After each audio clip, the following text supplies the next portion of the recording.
when all somebody can offer you as a politician is a list of people to hate, a list of things to ban, and then they want to tell you which group to blame, that's because they don't have any real ideas. So I really laugh at these people, to be honest. I think that is the best answer I've ever heard. When people say to you, "Oh, you won't get elected because you're gay, or you won't get elected because you're black," what is your response?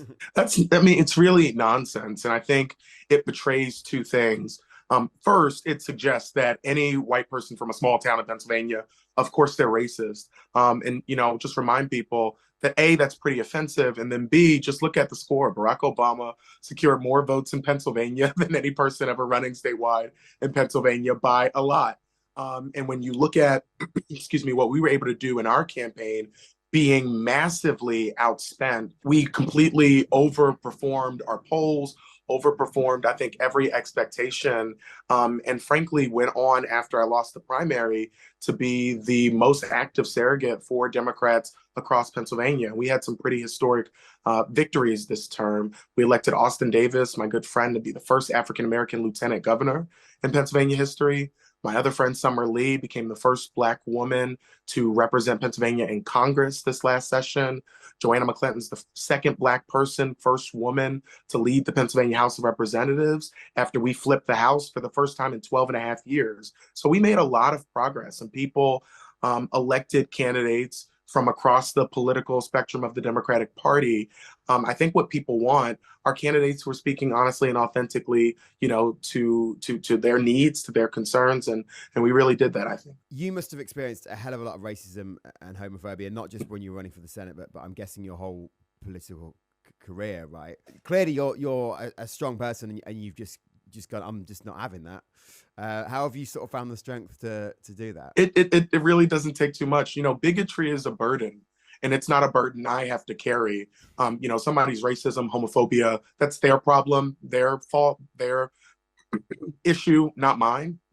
And frankly, think about what these folks who are engaging in this ridiculous transphobia, this ridiculous attacks against drag queens, like, just think about what it takes to wake up every day that constantly enraged. I feel very bad for these people. And I think the best thing that we can do is to live our damn lives, to be happy, which is really the opposite of what they want. They want you to be just as angry and as small and as hateful as they are. And like, no, I have a wonderful life. And as I say to folks all the time, our distinctions are our superpowers. They're not distractions. I'm incredibly, happy to be a Black gay man. I wouldn't trade it for the world. And frankly, I meet people every single day who don't give a damn what I look like. They want to know what I'm going to do for their lives. What am I going to do about the fact that they can't afford childcare, or that their kid, right now in Philadelphia, with 2 schools closed down because asbestos was in the school building. And there are dozens and dozens of other schools just like that, where we're sending our kids in knowing that it's not safe, or rampant gun violence where we're burying far too many people, or trying to stay in their homes. These are the real things that, hateful political leaders, they can't offer you. And I'll just end with this. When all somebody can offer you as a politician is a list of people to hate, a list of things to ban, and then they want to tell you which group to blame, that's because they don't have any real ideas. So I really laugh at these people, to be honest. I think that is the best answer I've ever heard, because there's so much bullshit about trans people and drag in America right now, and it's spreading to the UK as well. And there's protests outside shows that don't even exist because these people just don't know what the hell they're doing. And you're right, that we're not talking about the real problems that are affecting our lives right now, and it's ridiculous. I wonder if you have any thoughts on I love this guy. I mean, I shouldn't, because he's full of hate, but I wonder if you have any thoughts of Lieutenant Governor Randy McNally's thirsty comments on Instagram. Oh, Randy. And listen, if you don't mind, can you explain the story to some of our UK listeners that may not have caught up on it yet? Tennessee, like a number of states,